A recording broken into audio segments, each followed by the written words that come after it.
ប្អូននេះផ្លែស្វាយ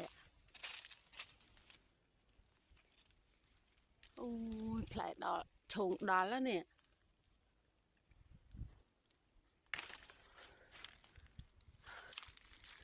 ផ្លែនេះផ្លែទៀត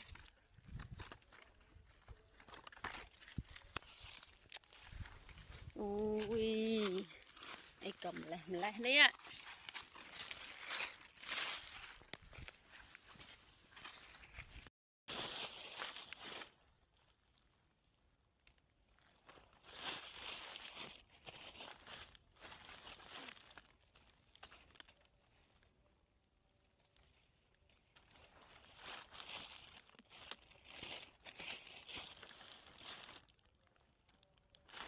អូយផ្លែច្រើនណាស់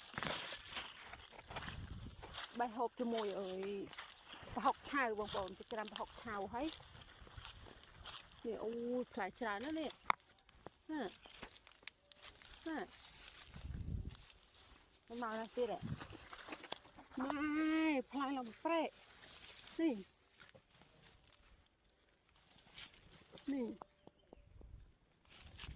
នេះជាការគាត់ផ្លែសាហាវបដ ாய் ណាបងប្អូននេះ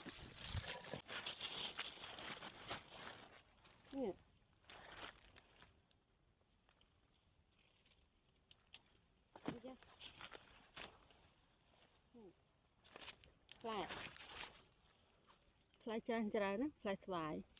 ហូបជាមួយប្រហុក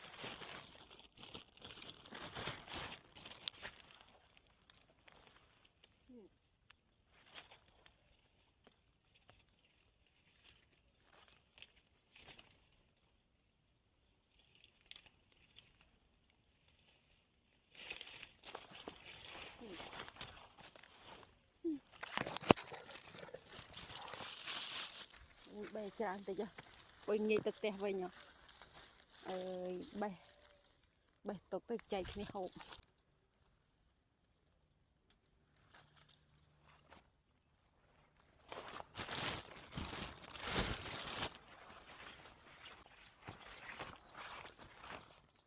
នៅជាការគាត់ផ្លែច្រើនណាផ្លែភាគច្រើនដល់ពេល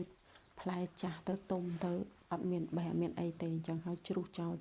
ក្រោមដើមលង្ក្រានយូរខ្ញុំមកម្ដងអញ្ចឹងហើយពេលទៅឃើញផ្លែស្វាយអត់ទ្រាំបានទេចង់ហូបច្រាំប្រហុកឆៅបងប្អូនធ្វើទឹកជ្រលក់រាវជាមួយធ្វើទឹកជ្រលក់ទៅយើងហូបជាមួយផ្លែស្វាយអូយឆ្ងាញ់អូយផ្លែច្រើនណាស់នេះ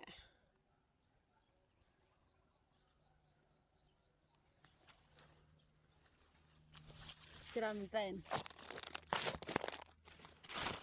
អាផ្លែតូចក៏មានដែរប៉ុន្តែនៅដើមផ្សេងដោយសារតែខ្ញុំបញ្ញាប់ទៅជួយដកឲ្យដើមទ្រាំអញ្ចឹងហើយបេះអាធំ